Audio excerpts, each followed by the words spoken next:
Hey, what's up guys? Last year Netgear released its newest camera system, the Arlo Pro 2s. This is the world's #1 selling DIY home camera system. So in the video today, we're going to be talking about some of the features with it, and we're also going to be starting a series talking about some of the third-party accessories to go along with this guy to make it even better than it is. So if that's something that interests you, go ahead and hit that subscribe button, and let's get started.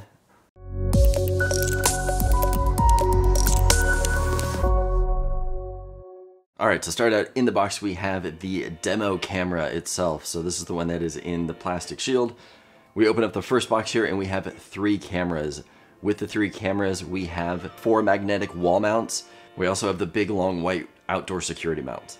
Moving on to box number 2, we have the power cord, USB charging cable, base station, window decals, and then finally the 4 Arlo batteries. One thing you guys may have noticed in these boxes here is that there really aren't a lot of accessories that come with the camera. We have the 4 wall mounts, we have the outdoor security mount, but essentially that's it. So if you want to mount this thing anywhere else, whether it be outside or indoors, you're gonna have to look at third-party accessories for your cameras. Now, Netgear does sell accessories for these cameras, but they're quite expensive, so it's worth looking into some of those third-party accessories. One of the biggest upgrades of the camera is that it now shoots 1080p.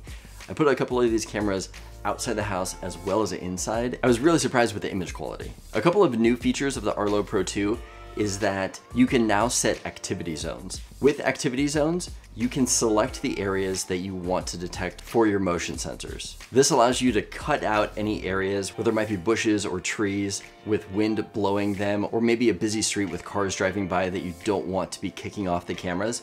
You can cut those out of the activity zones to say only get areas that are within a walkway or coming up to your door or back door or areas like that.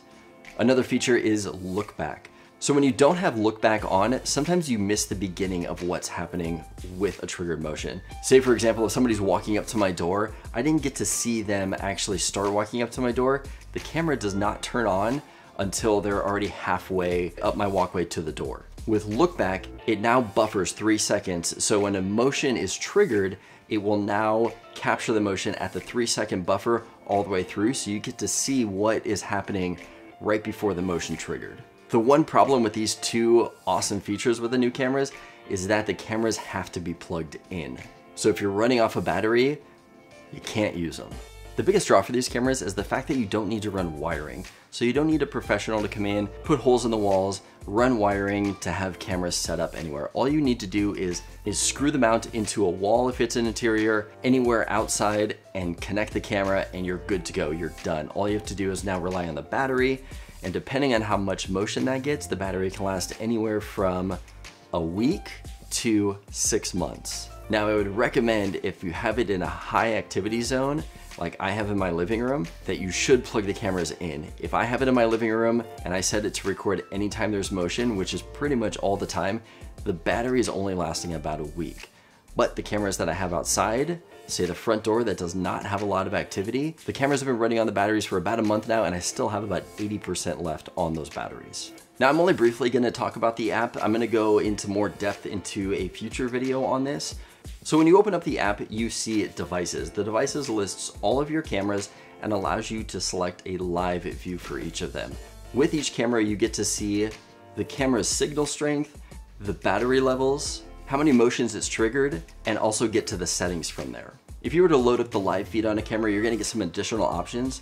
It's going to allow you to record what you're seeing live, take a picture, set contrasts, use the two-way communication, and also go full screen with it. The next mode on here is modes. This is going to allow you to set the mode you want each camera in.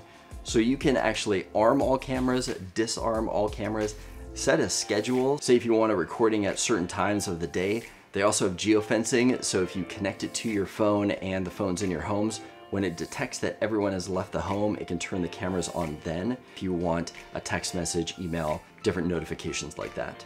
So after spending some time with these cameras, I would say that I love them and I would highly recommend them. I love the fact that you don't need to have cables running all over the place. You don't need to find outlets. You can just put these up in the corner and just be done with it and just know that they're gonna be recording stuff for you. Now, the things that I don't like about it is that they're, for one, really expensive. You can buy a 2-pack of these cameras for $450.